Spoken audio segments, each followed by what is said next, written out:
బంగ్లాదేశ్లో హిందూ ఆలయాలపై దాడులు ఆగడం లేదు. తాజాగా ఢాకాలోని శ్రీ దుర్గా మందిరంపై జరిగిన వ్యూహాత్మక దాడి మత స్వేచ్ఛపై అక్కడి మైనారిటీలకు ఎదురవుతున్న భీకర ముప్పును స్పష్టం చేస్తున్నాయి.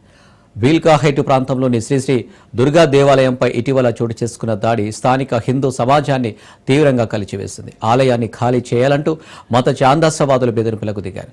ఊరి మధ్యలో హిందూ ఆలయం ఎందుకు ఉండాలంటూ స్థానికులతో వాగ్వాదానికి దిగారు. ఆలయాన్ని ధ్వంసం చేస్తామంటూ హెచ్చరించారు. కొందరు కుట్ర చేసి ఆలయ స్థలాన్ని కబ్జా చేసేందుకు వ్యూహాత్మకంగా జరిగిన దాడి అంటూ హిందువులు ఆరోపిస్తున్నారు. ఇది యాదృచ్ఛికంగా జరిగిన ఘటన కాదని, చాలా ముందుగానే ప్రణాళికతో చేయబడిన చర్య అని ఆలయ నిర్వాహకులు చెబుతున్నారు. పోలీస్ అధికారులు దీనిని రెగ్యులర్గా జరిగే గొడవగా క్రియేట్ చేయాలని చూస్తున్నారని బాధితులు ఆరోపిస్తున్నారు. ఘటనలో బాధితులు ఫిర్యాదు చేసినప్పటికీ ఇప్పటి వరకు దాడిలో పాల్గొన్న వారిని అరెస్టు చేయకపోవడం హిందూ సమాజంలో అసహనం పెరిగింది.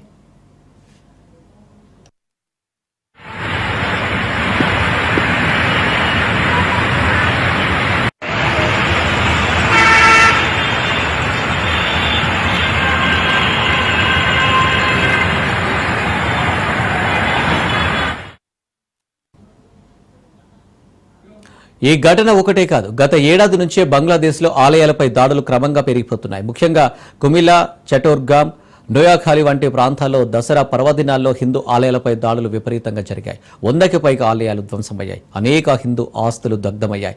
అనేక మంది ప్రాణాలు కోల్పోయారు. హనుమాన్ ఆలయాలు, శివాలయాలు వరుసగా లక్ష్యంగా మారుతున్నాయి.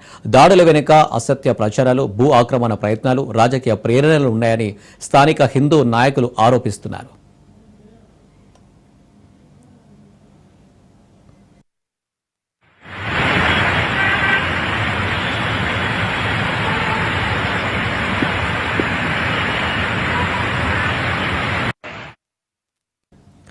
ముస్లిం మత విశ్వాసాలను అవమానించారంటూ లేనిపోని అంశాలను చిత్రీకరించి దాడులకు ఉసిగొలుపుతున్నారని తెలుస్తుంది.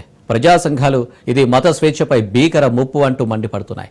హిందూ మతస్థులు ఆలయాలను తమ ఆత్మ గౌరవానికి ప్రతీకలుగా చూస్తారని, వాటిపై దాడులు వారి మనోభావాలను తీవ్రంగా దెబ్బతింటాయని వారు వాదిస్తున్నారు. మొత్తం ఘటనపై భారత్ ప్రభుత్వం తీవ్ర నిరసన వ్యక్తం చేసింది. బంగ్లాదేశ్లో హిందూ మైనారిటీల భద్రత కోసం తగిన చర్యలు తీసుకోవాలని డిమాండ్ చేసింది. బంగ్లాదేశ్లో హిందూ మైనారిటీలకు భద్రత కరువైందని, వాస్తవాన్ని మళ్లీ రుజువు చేస్తూ ఆలయాలపై జరుగుతున్న దాడులు తేటతెల్లం చేస్తున్నాయి. మత సామరస్యాన్ని భంగం కలిగించే చర్యలపై తక్షణం చర్యలు తీసుకోకపోతే బంగ్లాదేశ్ అంతర్జాతీయంగా తీవ్ర విమర్శల పాలయ్యే ప్రమాదం ఉంది.